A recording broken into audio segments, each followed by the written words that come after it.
Ang mga gwardya ng pintuan ng templo. Ika-26 na kabanata. Ito ang mga grupo ng mga gwardya ng mga pintuan ng templo. Mula sa pamilya ni Korah, si Meshelemiah na anak ni Kore, na miyembro ng pamilya ni Asaph, at ang 7 niyang anak na lalaki.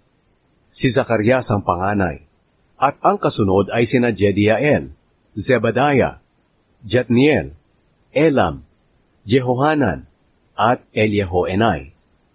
Kasama rin si Obed-Edom at ang 8 niyang anak na lalaki. Si Shemaiah ang panganay, at ang kasunod ay sina Jehozabad, Joah, Sakar, Netanel, Amiel, Isakar, at Peuletai. Pinagpala ng Diyos si Obed-Edom. Ang panganay na anak ni Obed-Edom na si Shemaiah ay may mga anak na lalaki na may kakayahan at mga pinuno ng kanilang mga pamilya.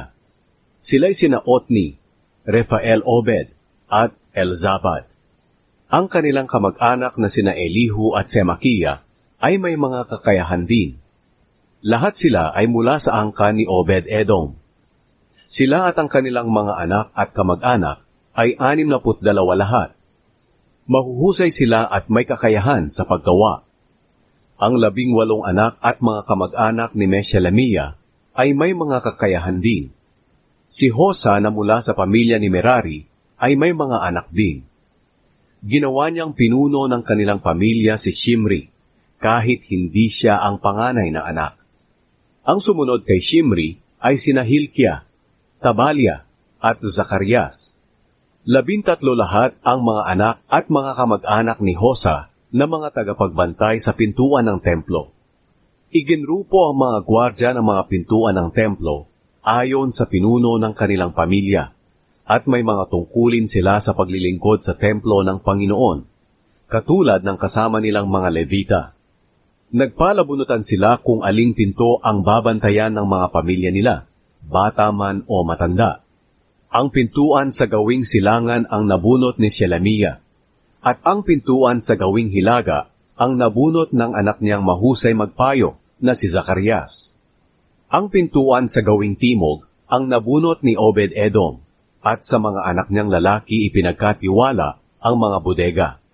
Ang pintuan sa gawing kanluran at ang pintuan paakyat sa templo ang nabunot ni Shupim at Hosa.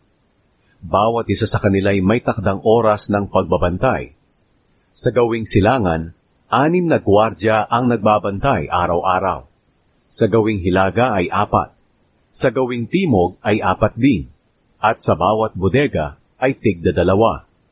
Sa gawing kanluran, 4 ang nagbabantay. Sa daanan paakyat sa templo ay 4 din. At sa bakuran ng templo ay 2.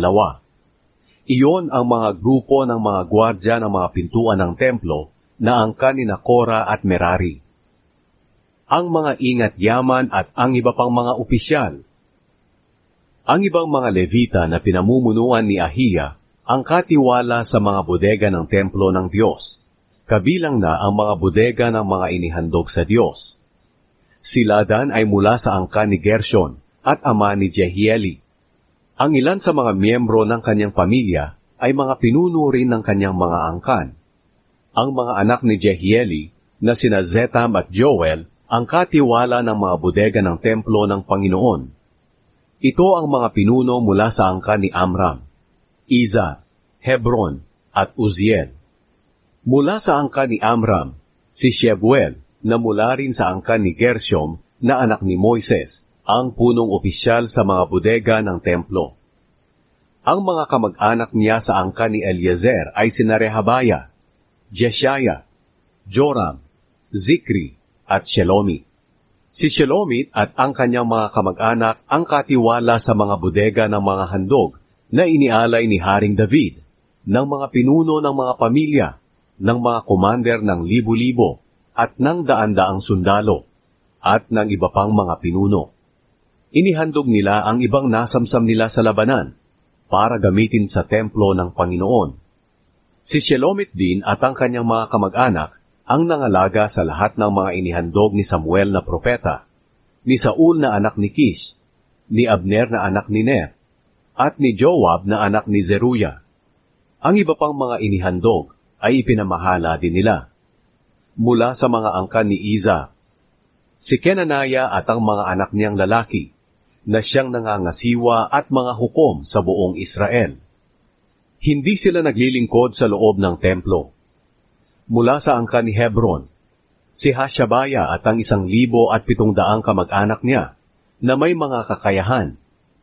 Pinagkatiwalaan sila na mamahala ng mga lupain sa gawing kanluran ng ilog ng Hordan.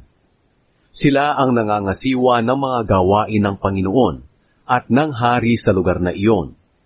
Si Jeraya ang pinuno ng angkan ni Hebron ayon sa talaan ng kanilang mga pamilya.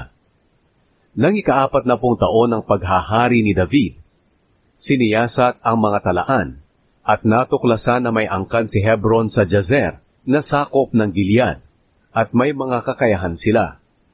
Si Jeraya ay may 2,700 kamag-anak na may mga kakayahan at mga pinuno ng mga pamilya. Sila ang pinamahala ni Haring David sa lahi ni Reuben, Gad, at sa kalahating lahi ni Manase. Sila ang nangangasiwa sa lahat ng gawain ng Diyos at ng hari sa mga lugar na iyon.